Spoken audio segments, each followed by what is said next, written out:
Welcome to NACTV Reads the News. My name is Gwen Jacobsen, and I'm one of many volunteers that help create programming for our station. NACTV can be seen on MTS Channel 30 or 1030, Westman Cable Channel 17, Bell Satellite Channel 592, or online at nactv.tv. These programs are made possible by our volunteers, staff, advertisers, as well as donations made by you, the viewers. If you are enjoying your NACTV experience, please consider supporting us by either donation or volunteering. You can contact our office at 204-476-2639 or at nactv@wcgwave.ca. This week's edition of the Neepawa Banner and Press is dated Friday, September the 8th, 2023. Now on the front page, we have a beautiful, colorful picture, and the title is A Peaceful Prairie Evening. Jody Baker captured this old barn blanketed by a beautiful sunset in the rural municipality of Minnedosa last month. Baker was on location with permission in order to photograph this peaceful prairie scene. Doesn't look like that barn's going to stay up very much longer. Manitoba election officially called by the Neepawa Banner and Press staff.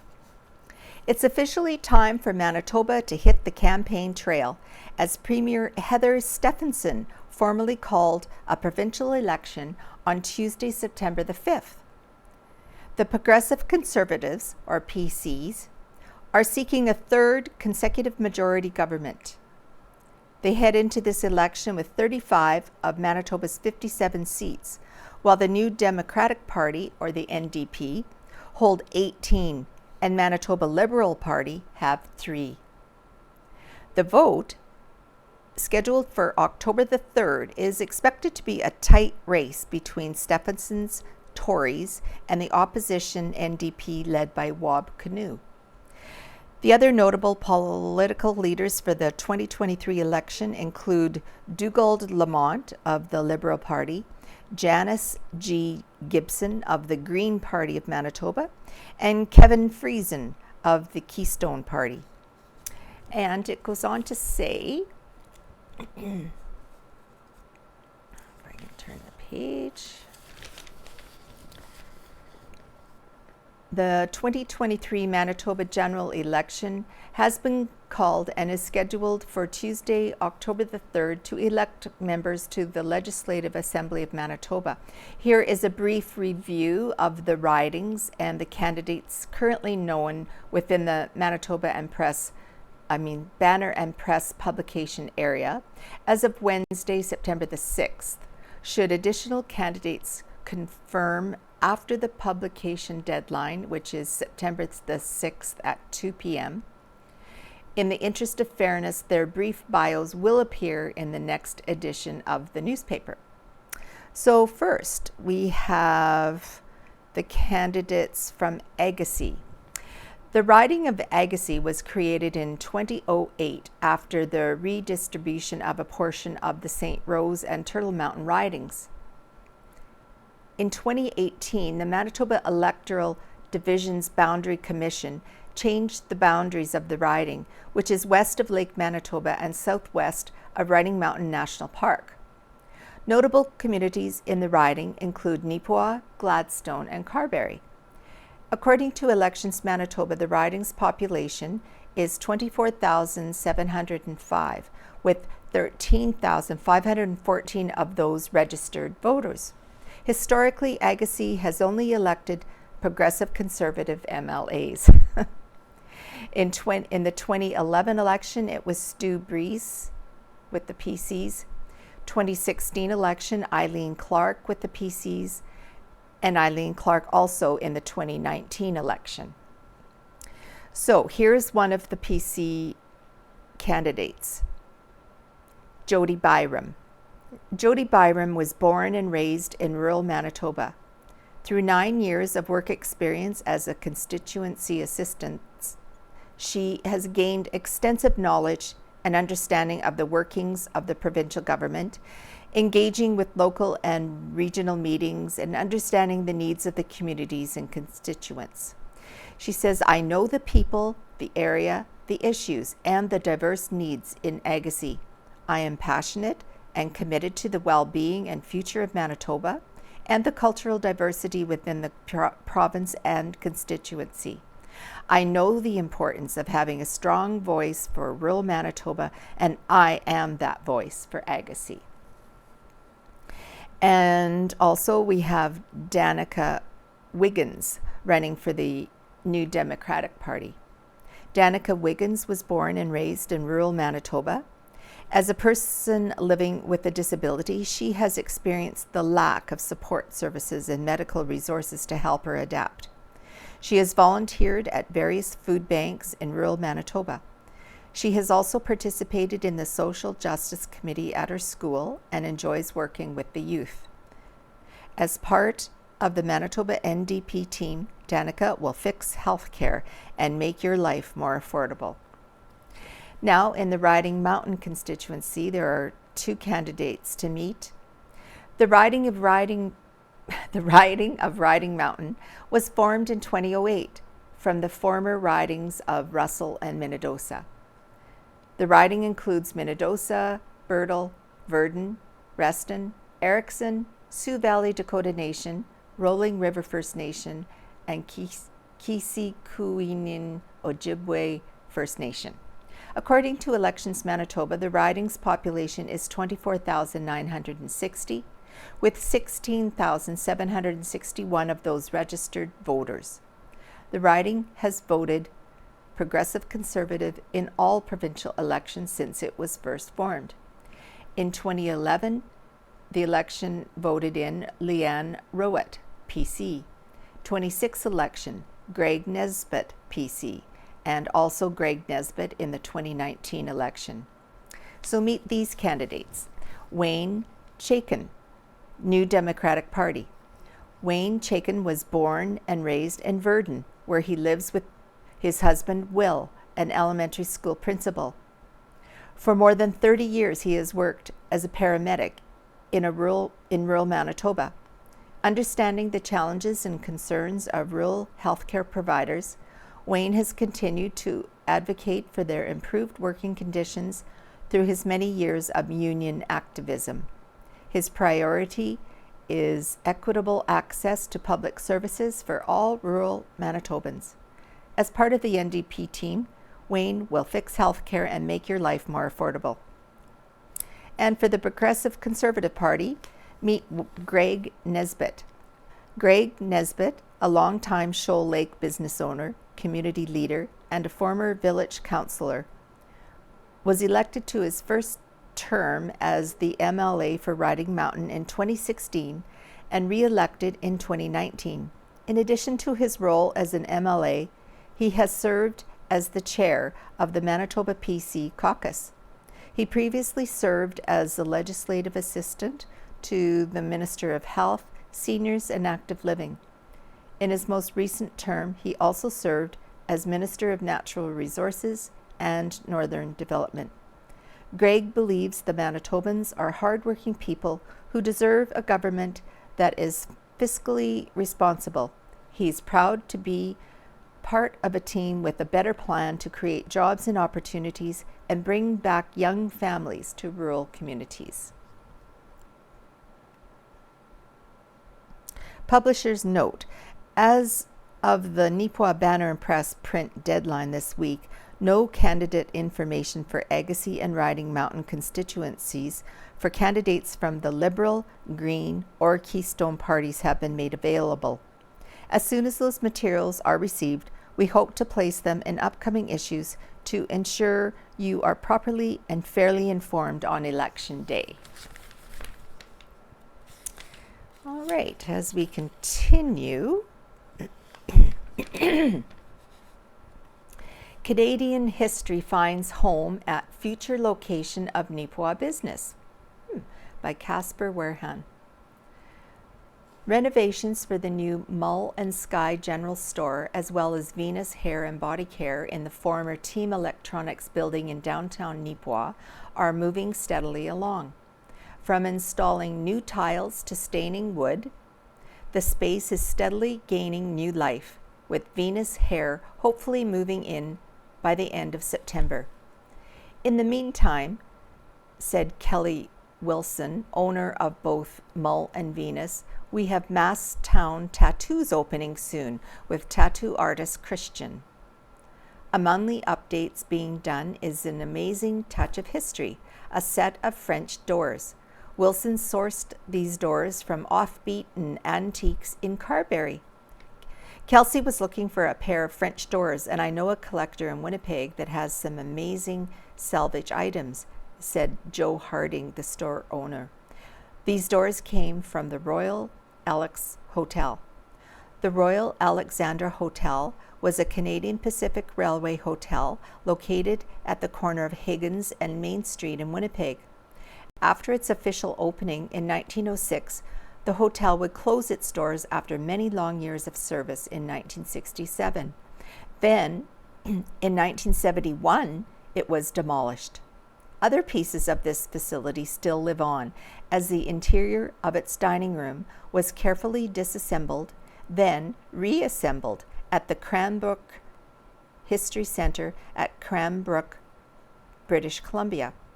Additionally, some Tyndall stone lion heads from the facility's facade were donated to the city of Winnipeg and remain on display a few blocks from the former hotel site.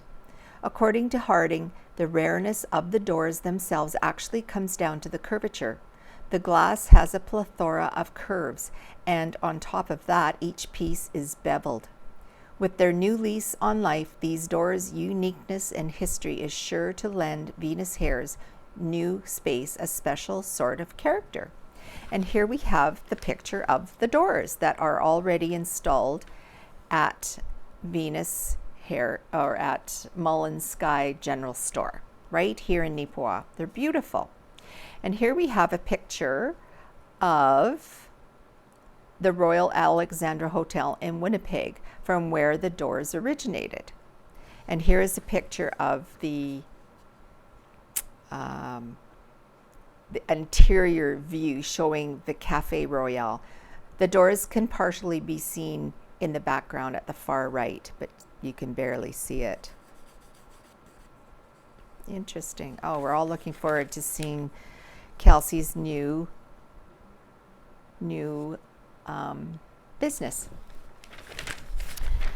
The Roxy Theatre. Okay, September 8th and 9th. The show is called Mission Impossible Dead Reckoning Part 1. Ethan Hunt and his IMF team must track down a dangerous weapon before it falls into the wrong hands. PG.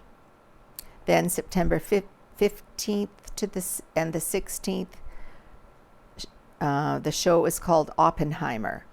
Both shows start at 7:30 p.m. I will come back to that page. Oh, goodness. All right, out of Helen's Kitchen, Helen Drysdale. This week it is featuring the herb parsley. Parsley is one of the most commonly used herbs in cooking around the globe. We tend to think of parsley as a frilly green garnish on our plate, but this herb does much more than make your plate look pretty. There are two main types of parsley, flat leaf and curly. In general, flat leaf parsley has a more robust flavor and is best for cooking as it stands up better to heat. The curly variety has less flavor and is often used for garnishes in salads, but is still delicious. When using parsley, use the leaves and discard the larger stems. Fresh parsley is far superior to the dried, but when fresh parsley is unavailable, use the dried. Parsley is mentioned often throughout history, and not only for its culinary properties. Carrying parsley helped to ward off evil, either as sprigs of the fresh herb or pinches of the dried herb. The ancient Greeks associated parsley with death, as it was supposed to have sprung from the blood of Archemorus, whose name meant forerunner of death. The Romans did not generally eat parsley, but they did wear garlands of parsley on their heads during feasts to ward off intoxication. During Passover, parsley is traditionally dipped in salt water, remembering back to the very beginning of the Israelite slavery saga and signify the pain the Israelites experienced as slaves. Parsley is infamous for its difficulty in germination. Parsley growers were directed to plant it between 12 and 3 on Good Friday. This was the period of the day in which the devil had no influence. In Britain, through to recent years, parsley was thought to be a remedy for baldness. What? In Germany, people wore parsley to keep their partner faithful. You could also put pinches of dried parsley at your doors and windows to protect your home. Parsley was thought to remove bitter feelings in the same way it helped eliminate bad breath and mask any bad odors. Parsley is a nutritional powerhouse. It's low in calories but incredibly rich in vitamins and minerals. This versatile green herb is a flavorful addition to soups, salads, sauces, stews, omelets, pesto, grain dishes like couscous, and more. Parsley can help settle your stomach as it aids in digestion and helps reduce bloating. Who knew? It is also easy to grow and perfect for the home garden. Parsley is sold in most grocery stores as bunches and can be refrigerated for up to 2 weeks. Sprinkling the leaves with a small amount of water and wrap in paper towels or store in a plastic bag. Parsley can be frozen, chopped, and stored in freezer bags, or it can also be chopped and mixed with water and frozen in ice cube trays. A staple in Argentinian and Uruguayan cuisines, chimichurri is steadily growing in popularity. This spicy condiment is great on all kinds of grilled meats. This sauce makes a great marinade or topping for chicken, steak, fish, or pork. So Helen has 2 recipes, chimichurri and creamy pork and cabbage stew. Now we have a bit of history with this picture. It says, Beautiful Plains Museum History, Welcome to Sunnyside Groceries. This is a Neepawa building many are sure to recognize.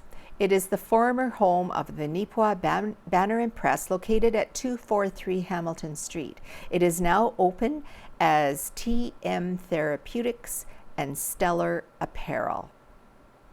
That's Tammy. Frozen Fire is red hot. Local studio nominated for Music Industry Award by Owen Devereaux. For the second straight year, the efforts of Neepawa's Frozen Fire Studios are being recognized by Manitoba's music industry. The independent music production and recording company has been nominated in the Studio of the Year category at the 2023 Manitoba Loud Music Awards, or MLM Awards. Frozen Fire was nominated for that same prize in 2022. Jeff Descender, the owner and operator of Frozen Fire, said they're honored and humbled by this acknowledgement. It's a feeling that's really hard to describe because it is something you put in a lot of blood, sweat, and tears into. Everyone connected to Frozen Fire does that. We're all invested in making it mean something. For someone else outside of this whole thing to be able to look at that and go, well, they're really doing something great out there. It means a lot, stated Descender. To get a nomination like this, especially in a smaller community, a little further away from that music scene, it means the world to everybody that is involved with Frozen Fire. Descender added that a second consecutive nomination is a great acknowledgement that they must be doing something right out there. Voting for all the categories in the Manitoba Loud Music Awards began on September the 1st and is open to everyone. You can vote by going to www.loudawards.com. The voting period ends September 30th. As for the awards ceremony, it is scheduled for the Park Theatre in Winnipeg on November the 18th. Minnedosa's new rec centre ready to open by Owen Devereaux. Here we have a picture of it, the exterior of the new Minnedosa Regional Event Centre, and they're calling it the MREC Centre. We now know exactly when we'll be getting our first look inside Minnedosa's new Regional Event Centre, MREC. Economic Development Officer Sabine Chorley has confirmed via media release that the official ribbon-cutting ceremony for the Arena and Recreation Complex will be on September the 9th at 3 p.m. This recreational and event center embodies our commitment to bringing together residents and visitors alike through various activities from sports to exciting events, stated the press release.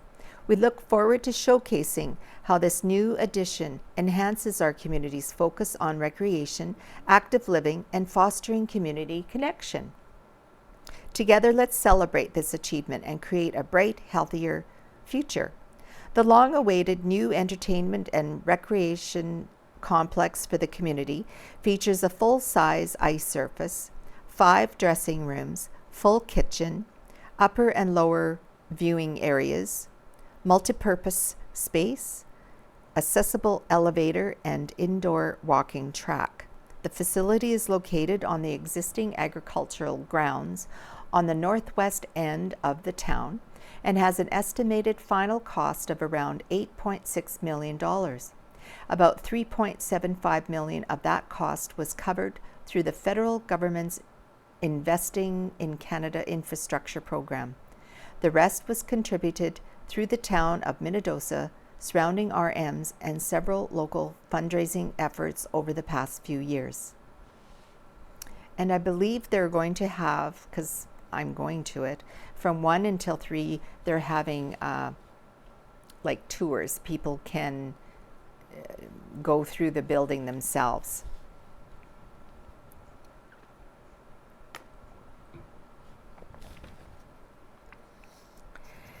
Staff shortage shuts down ER services in Carberry by Owen Devereaux. Until further notice, the doors are closed on the Town of Carberry's emergency department. On Friday, September 1st, Prairie Mountain Health, or PMH, announced that emergency services at Carberry Health Centre will not be available due to a shortage of qualified staff. These challenges, which can include vacancies, staff leaves, and vacations, were discussed with staff at affected sites and physician leadership, said CEO Brian Schoonbeer via a statement released on social media. PMH also met with municipal officials to inform them of the temporary suspension.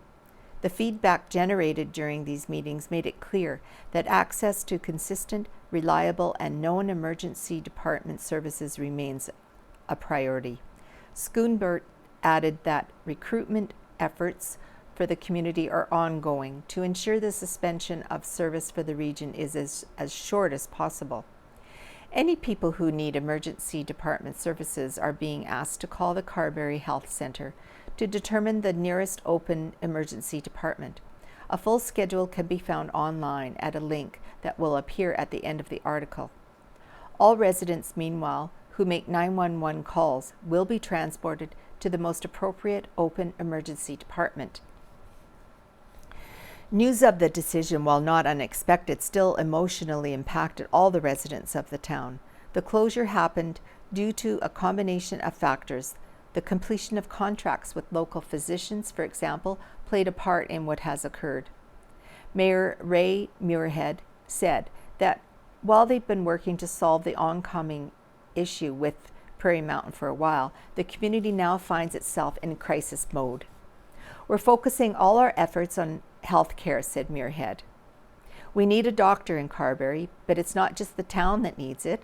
All the surrounding, like Hutterite colonies, those living in Swan Lake First Nation and the outlying farms, all potentially relying on the health center's emergency services for care. Muirhead also noted that not having a doctor also limits the work that their existing nurse practitioners are able to do. Muirhead, along with members of town council and neighboring rural municipality councils, have a meeting scheduled with Prairie Mountain Health on Friday, September the 8th. Location information available online at prairiemountain-health.ca/our-locations/Carberry/.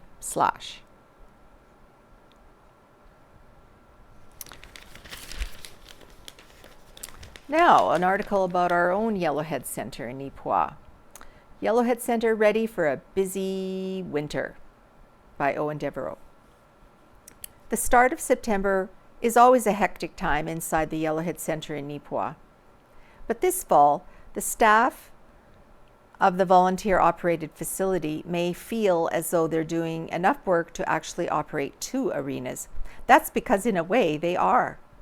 While the construction of the new Regional Event Centre in Minnedosa, the MREC, is almost completed, there are still a few minor details to finalize inside the new multi-million-dollar building.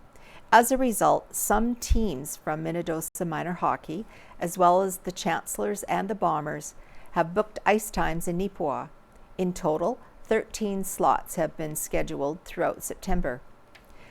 Director of Operations for the Yellowhead Centre, Yvonne Sisley, said they are happy to be able to assist these groups as they await completion of the building and the ice. She added that while the extra bookings increase the workload for the Yellowhead staff, it's nothing they cannot handle. She said, "We're very happy to be able to accommodate these bookings. While this makes September a little more busy for us inside the building, it's a manageable amount and we're glad to help. It's also a positive for us, as having the building busy keeps the doors open." Sisley added that there have been no issues with finding a slot on the schedule for both Neepawa and Minnedosa groups. The last of the current on-ice bookings for Minnedosa-based team is set for Sunday, October 1st, as the MREC Centre. The official grand opening date was announced this week for Saturday, September 9th, though the full operation of the facility is yet to be announced. And here we have a picture of our own Yellowhead Centre inside. Many food sales at the Red Lion Grill, pictured here, is just one example of the many benefits a busy September schedule will be having on the Yellowhead Centre in Neepawa. Now, something else coming up. Neepawa and Area Community Choir for 2023-24, submitted by the Neepawa and Area Community Choir. The Neepawa and Area Community Choir will be back in action this coming year, and adult singers of all ages, abilities, experience levels, and postal codes are invited to join. Last year, approximately 40 men and women from Neepawa and many surrounding communities enjoyed weekly rehearsals where smiles and laughter shared the stage with great choral music. The choir literally took the stage for performances at Neepawa and Gladstone festivals, for the Christmas in Song program, and at their final well-attended concert in May. This year, the door is open to new as well as experienced singers. Rehearsals will begin Wednesday, September the 13th at NACI room 207 on the 2nd floor. Enter the school from the main parking lot through the doors by the MPR from 7 to 8:30 p.m. Once again, the choir is under the exceptional direction of Susan Salmon and Blair Chapman. New singers are invited to come out to try us on for size. There is no commitment required during the first month. We want to encourage even tentative singers with no background in choral music to give this a try. We believe that singing together with other people in mostly perfect harmony can become a healthy addiction. Of course, we hope that all our amazing singers from last year will be able to return to sing again with us. Questions regarding this year's choir could be directed to either Susan Salmon at 204-368-2375 or Blair Chapman, 204-476-2359. It's lots of fun.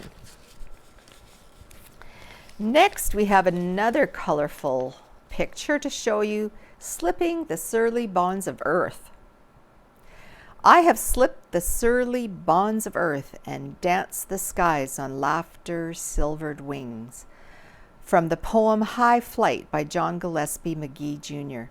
Last week, Dale and Kay Diath of Neepawa took the opportunity for some high flight when the Commonwealth Air Training Plan CATP Museum at Brandon offered a flight day. Kay, pictured here above, waving, experienced a flight from the museum's Tiger Moth, the model of plane that was used at the CATP base at Neepawa. Dale went up in a Harvard, another of the museum's restored aircraft.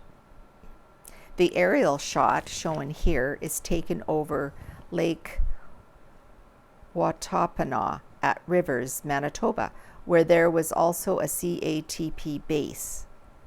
The lake is currently undergoing upgrades to the dam. The CATP trained thousands of airmen from several Allied countries during World War II. Information about the Canadian-made Tiger Moth from the CATP Museum states that they were manufactured by the de Havilland Aircraft Company Limited. They used a 145 horsepower Gypsy Mare / 160 horsepower Manasco Pirate inline piston engine and has a cruise speed of 150 kilometers per hour with a fuel capacity of 18 gallons. This allows for a range of 486 kilometers. Canadian-produced Tiger Moths also differ slightly from the British-produced variants. Canadian Tiger Moths feature a cockpit canopy, cockpit heating, wheel brakes, and a tail wheel. Well, good for you, Kay. And here we have another beautiful picture. Allen family stallion reigns supreme. Supreme champion at the recent Manitoba Welsh Pony and Cob Association show was Marg Allen's stallion JMR Narcissus, handled by granddaughter Taylor Allen, pictured here. The Allen family also took home first place in the riding pairs and family riding at this show, with Taylor and Michaela Allen riding Grandma Allen's Welsh ponies. Wow, that's a beautiful horse.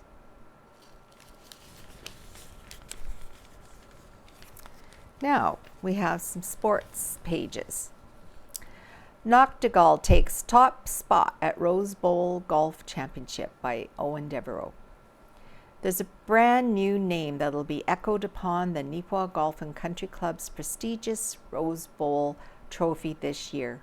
Brandon's Evan NACTV of the Wheat City Golf Club held off the challenge of five-time champion Mark Kirkowicz in the final day of the event on Monday, September the 4th, to claim the championship flight.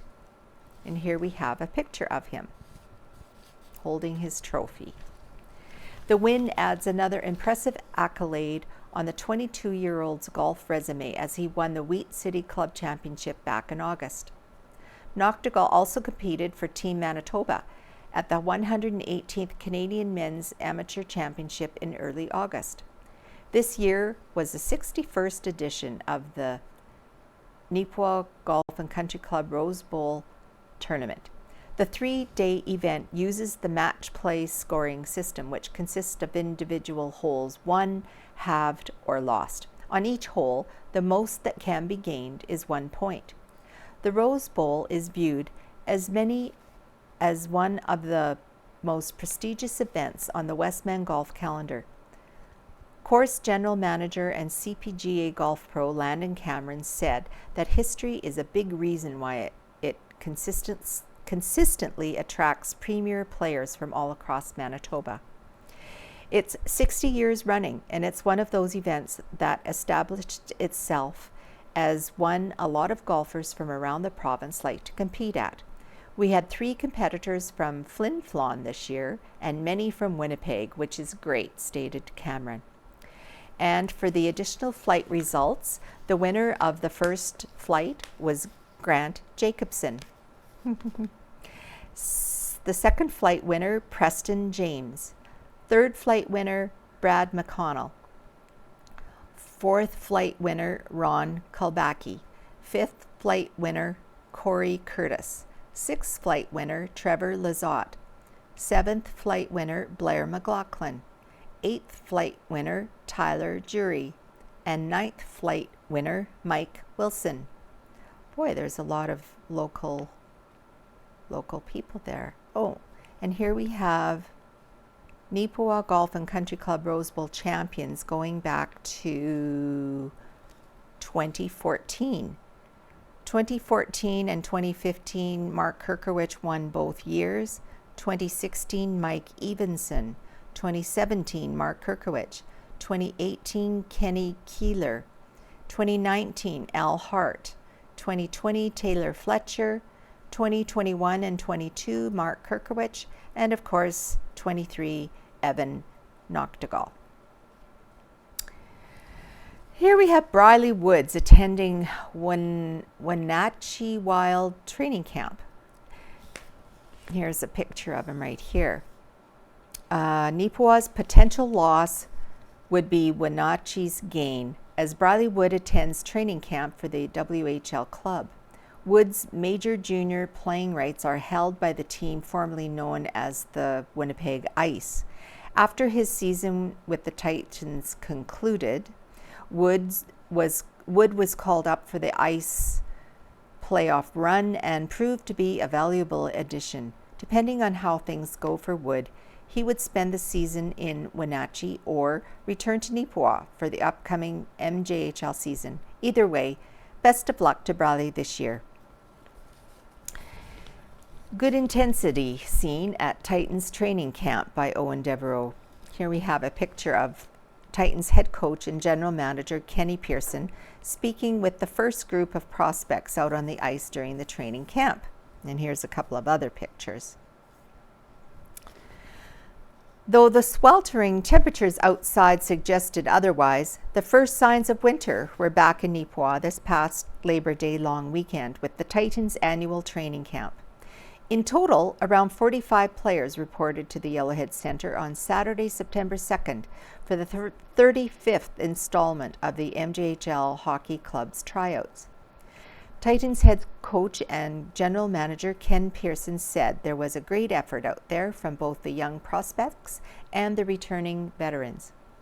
He said, "I think we're pretty happy. There was good intensity out there throughout the weekend. We had 2 solid first games during training camp with the veterans in it. Then the third game on Sunday, September 3rd, we took the veterans out and just had the rookies play, and I thought that they played well. We saw a few of them take a step forward. There were some real good battles on the back end. I think there was some concern about scoring for this team coming into camp with Briley Wood and Hayden Stocks not here. But you can see some potential out there with players stepping up. And I was impressed with our goaltending, as Mason Lebreau and KC Kokut were really good in their games." Pearson added that all the returning players came into camp in good shape, which means they took their off-season conditioning program seriously. As for what to expect heading into the exhibition schedule, Pearson noted that there are a few first-year guys that are worth a closer look. The Neepawa Titans play 6 games in total during the exhibition schedule, including 2 already played versus the Dauphin Kings and Cam River Fighting Walleyes. Neepawa closes out the preseason with 2 games against Wayway-Sakapo September 8th and 9th, and 2 versus Portage September 14th and 16th. The MJHL regular season starts for the Titans on Friday, September 22nd in Waywaysakapo against the Wolverines. Their home opener will follow on Saturday, September 23rd versus the Portage Terriers. And on Tuesday, September 5th, Neepawa was in Dauphin, and Neepawa won in a shootout, 2-1.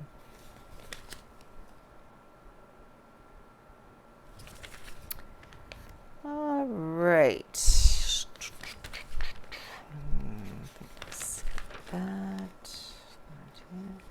Farm Fires Rage Over Long Weekend by Ken Waddell. It was a scary and expensive long weekend with at least 3 farm field fires in the area. On Saturday, fire calls went out about a fire north of Arden. Arden Lansdowne Fire Chief Brad Myers said both the Arden fire trucks were not operable due to needed repairs, so mutual aid was called in. Both Gladstone and Neepawa fire departments responded to the huge field fire where damage was done to crops, roadsides, and natural areas. Myers said that Arden Fire Department staff responded to the site and assisted where they could. Myers also noted that he didn't even get all the calls due to very poor cell service at his residence. There are many areas in the banner and press coverage area that have unreliable or non-existent cell service. Glenella Lansdowne Reeve, Kevin Paramore, said, both the Arden trucks are inoperable right now, and one will have to be towed to a shop as it's not drivable. Myers said the older Arden fire truck can be fixed, but they are still checking out the newer truck, and we have a rental truck coming in on Thursday. Neepawa Fire Chief Yves Gillis said, we had all 4 Neepawa trucks at Arden, and as that fire was coming under control, we just had to get going as the Neepawa-Langford area had no protection. Just as the crews were headed back to Neepawa, a call came in about a tractor baler fire southwest of Neepawa. At the Robertson farm, the tractor and baler, along with some bales, were burned. Also on Saturday, the Gladstone Fire Department was called to a baler fire. At press time, the banner wasn't aware of any injuries to people. Dear, dear, dear. All right, so we'll go back and cover this. Homebodies by Rita Friesen. It's called Observer versus Participant. One's view of a situation certainly can vary depending on whether one is observing or participating. Parenting comes to mind. How many times did we witness an overtired or overstimulated child act out or act up in public, and pre-parents solemnly, disdainfully sniff, no child of mine would ever get away with behave like that in public? And then we had a child. My Uncle Walter, one of 12 children, was the one of the older siblings, but one of the last to marry. As he watched his sisters and brothers raise their families, he had a theory for every one of them. And then he married, had 5 children in very quick succession, including a set of twins, and he apologized. He apologized to his family, confessing that for all the theories he had put forth, none of them guaranteed success. Big difference in being an observer or a participant. How about the armchair sports enthusiast? Sitting there in the comfort of a home, possibly a beverage in hand and dog on their lap, the observer knows exactly how the game could have, should have been played or won. From the security of that chair, or perhaps surrounded by my friends in a common area, the observer could improve almost every play, whether it be curling, golf, football, baseball, any sport. Be a participant in any of those scenes, and it is real life aches and pains, misses and gains. It is doing one's very best and sometimes still coming up short. Perhaps one of the reasons some of us have a trophy gathering dust in storage or on a shelf because once everything came together as a participant. My trophy goes way back to the early 60s when our small school volleyball team took the divisionals. No indoor gym for practice, just a team of determined farm girls. Don't ever estimate us. As an observer and never a participant, this theory holds true for political positions as well. Those of us who observe elected leaders are quick to criticize and freely express our opinion of how the job should be or could be done. Here I do have to use my imagination, and that's not difficult, as I have filled some leadership roles and imagine how it feels to be doing one's best under adverse conditions and with a measure of control by superiors' party politics. Being a public participant is challenging, can be demeaning and infuriating, and never easy. Being an observer, however, is easy and mostly safe. My thoughts wander a bit, and I wonder how these two words describe my life and living. I trust I am a full participant in life and living, trying to be present in the moment and aware of myself and of others. I know that I am an observer, a people watcher of the first degree. In my observations as an observer, the goal is to view others with a gentle and generous lens, hoping desperately that I will be accorded the same grace. Strange how a casual and meaningful conversation with a friend can cause me to probe more deeply into my thoughts and feelings. May I fully embrace both observing and participating.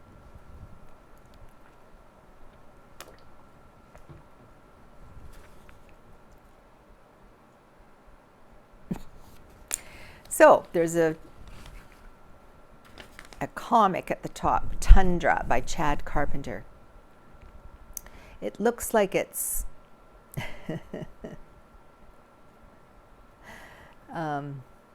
deer or reindeer or something like that. And here's two hunters, and there's a black one right there in the middle. I think it looks like they're on their cell phones. And the hunter says they're so much easier to sneak up on than they used to be because they're not paying attention. All right, Right in the Centre by Ken Waddell, entitled Decision Time. By the time you read this column, Manitoba will be well into its provincial election. It will be a short writ period as election day is October the 3rd.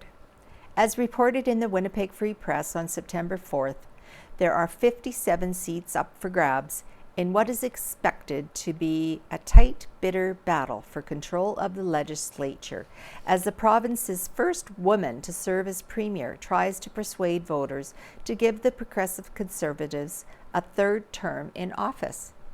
The NDP, led by Wab Kinew, will try to convince the voters that the PCs made way too many cuts, and the NDP will have to spend more on just about everything. I disagree, but my opinion doesn't matter much. I have only one vote, just like everyone else. The real problem is that little more than half the people vote, and that in itself is disgusting. Maybe it's apathy, or maybe a feeling of helplessness. That they don't vote is appalling to me. Provincial rules cover everything from healthcare to education to farm policy, sport, fishing, and much more. They say people get the governments they deserve, and when nearly half the voters don't vote, it's likely true. It's certainly hard to sympathize with the complainers. Here's my take on the election locally, and without regard for the party policies. In Agassiz, Jody Byram is the PC candidate, and based on her abilities and how much she worked with retiring MLA Eileen Clark, she should make an excellent MLA. I have known a number of MLAs in my time, and Eileen Clark ranks right up there with Gwen Cummings. Both were also cabinet ministers and very good ones. In Riding Mountain, Greg Nesbitt deserves re-election. He's smart, firm, and listens well to supporters and opponents. He is also currently a cabinet minister. On the provincial level, the choice of which party forms government will boil down to a few seats, maybe 12 to 14 in total. Most strong PC seats will go PC, and most strong NDP seats will go NDP. As far as the Liberals go, the reality of Manitoba politics has never really sunk in. The last time the Liberals formed a government in Manitoba was under D.L. Campbell in the 1950s. They had an upswing in the late 80s, but have had little impact with voters since. Considering how unpopular their federal Liberal counterparts are in Manitoba, it's little wonder that the Manitoba Liberals have become a fringe party. Well over 10 years ago, after I left the active political scene in Manitoba politics, I had a discussion with then Manitoba Liberal leader John Gerard. Mr. Gerard would often visit me on one of his many trips to rural Manitoba. He knows me pretty well, and he also liked to visit with media types. You could hardly find a nicer man and a good medical doctor. At the time of our meeting, I had recently lost out in a race to be leader of the PC Party of Manitoba. I said, John, it's pretty obvious that I will never be Premier of Manitoba, and it's equally obvious that you won't be either. Why don't you pick a party, NDP or PC, and go to work in it and bring your medical experience with you? Both parties badly needed it. It's time to fold the Liberal Party of Manitoba and move on. John Gerard didn't agree with my advice, obviously, but time has proven that I may have been right. I don't think the Manitoba Liberals have contributed much to the progress of Manitoba since the 1950s. By the way, Premier D.L. Campbell was most noted for being very financially conservative and for bringing Manitoba Hydro to rural Manitoba. Every election is a political crossroads, or at least a fork in the road. The NDP and the Liberals, especially the federal ones, love to spend money.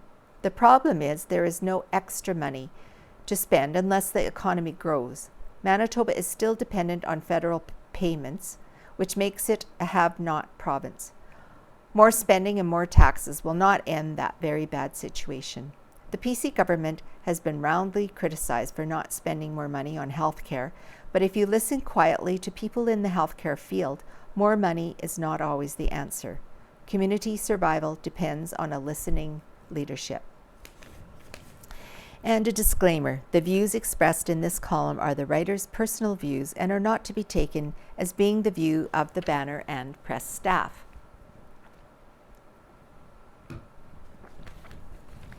Now, Faithfully Yours by Neil Stroshine. His title this week, Strength in Adversity, Part 3. It's a new era in the ancient Far East. The Babylonian Empire has been destroyed. Its last king, a man named Belshazzar, was dead. Invading armies from the neighboring kingdom of Media had stormed the king's palace, found Belshazzar and his nobles in a drunken stupor, and put them all to death. When the residents of Babylonia awoke the following morning, they all had a new king, Darius the Mede. Darius's first task was to appoint people to govern his newly conquered territory. He divided Babylonia into governing districts and appointed his best administrators to look after them. Then he made a startling announcement. He had spared the life of one of ancient Babylon's nobles, a Jewish man named Daniel, and had appointed him as one of 3 presidents who governed the nobles. Daniel proved to be the best of the 3, and the king considered setting him over the whole kingdom. As one might expect, the other nobles reacted in jealousy and anger. They were jealous of the position and power Daniel had, a position and power that they wanted. They were angry whenever Daniel punished them for taking bribes, abusing power, or acting in other inappropriate ways. But when they tried to find anything in his administration that they could use against him, they failed, and they failed miserably. Their only hope of discrediting Daniel was to destroy his faith in God, if they could. So they hatched what they thought was a brilliant plan. They wouldn't wait for Darius to start acting like a god. They would make him a god immediately by getting him to sign a law stating that for 30 days, no one could ask anything of anyone except the king, and that anyone who defied that law was to be thrown into a den of very hungry lions. As soon as the law was signed, they camped near Daniel's house to see what he would do. Daniel did not disappoint them. He got down on his knees near a window that faced Jerusalem, and he prayed to God just as he always had done. He was spotted, his actions were reported, and Darius had no choice but to order that he be thrown to the lions. But first, Darius pulled Daniel aside and said, "Your God whom you serve will deliver you from the lions." That statement said a lot about Darius. Well, this man was no dummy. He had heard the stories about Israel's God and how he had delivered Daniel's friends from the fiery furnace, and about Daniel's interpretation of the handwriting on the wall the night Belshazzar was slain. He knew how powerful Israel's God was. He knew that God would never abandon those who put their faith in him. His words to Daniel were words of faith, the faith of a king given to his faithful servant. Neither man's faith would be in vain. Daniel was saved from the lions. The king's faith in God was vindicated. Daniel was able to serve God by serving Darius until his reign ended, and King Cyrus of Persia became head of the vast Medo-Persian Empire. Daniel never tried to make a name for himself. He faithfully served kings and emperors wherever he happened to be. His service did more to produce faith in the hearts of those he served than anything else could have done. Today, God asks us to follow Daniel's example. God will honor our faithfulness by giving us the strength to face any adversity we may encounter, just as he did for Daniel. Now, an article submitted by Rick Sparling entitled, "His Opinion, Don't Forget the Little League History That Was Made Close to Home."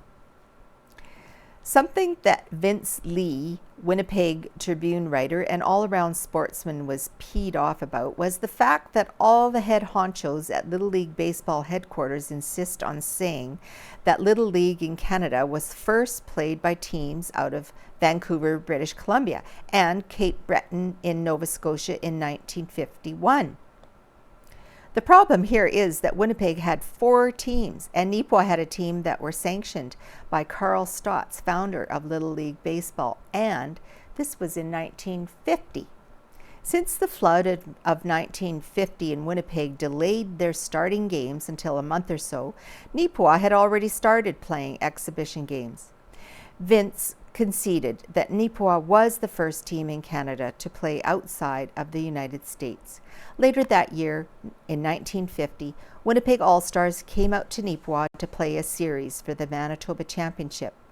The Winnipeg team won that series 2-1 and played in front of 3,000 spectators during the series, 500 at one, 1,500 at another, and 1,000 at another. I have contacted the Little League headquarters to advise them of their errors and have received a message back that they will correct things. I have all the newspaper clippings from the Winnipeg Tribune and the Neepawa Press, and have great photos of the team called the Tigers. I also tried to get them inducted into the Manitoba Baseball Hall of Fame. For being the first Little League team to play in Canada, I have been denied twice. Bummer. I have been told that in order to get inducted into the Manitoba Baseball Hall of Fame, you had to win a championship. Personally, I believe that being the first team to play Little League Baseball in Canada merits more than winning a championship. I spoke to Gladwin Scott, a longtime member of the Hall of Fame executive, just prior to his passing, and he was very positive about inducting the Tigers, but never got to go forward with it due to poor health. It would be nice for the Hall of Fame to reconsider. Just my opinion. Thumbs up, thumbs down. Thumbs down was my opinion of the Neepawa Riverbend campground as my truck and camper bounced in the north entrance after encountering several large potholes. My opinion improved later, though, with the convince of being just a short walk to the pool, the water slides, the park, and a morning round of golf by Robert Smith of Edrins, Manitoba. Thank you to Teresa Parker from the municipality of North Cypress/Langford for her help with the Wellwood Pats baseball photo by Rick Sparling. Well, I only have one thing left to read, and that is looking back. by Casper Werhan. This is exits from the Neepawa Banner and Press that goes back to 125 years ago.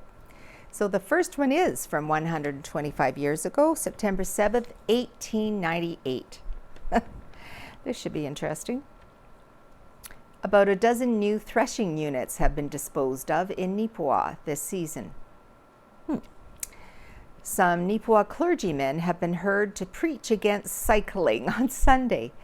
Yet a certain YMCA young man is known to frequently bike to Carberry on Sunday, leaving his Sunday school class without a teacher. Of course, there may be urgent calls from the south, which would be construed by any clergyman as sufficient justification for the Sunday trips, especially if there is prospect of a matrimonial fee in the not too distant future.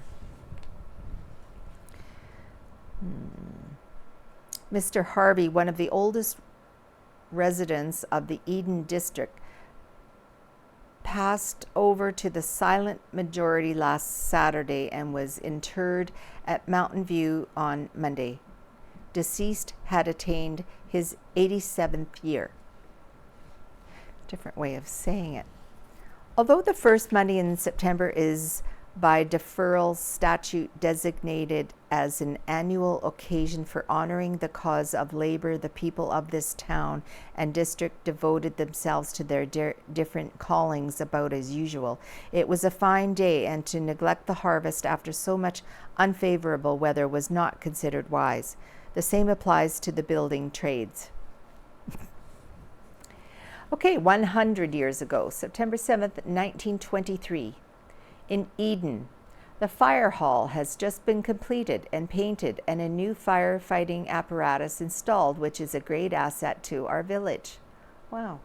Following are members of the brigade: William Burgess, Chief, Assistants Bert Bell and R. Rehill, with Thomas Gill and William Menzies on the advisory board.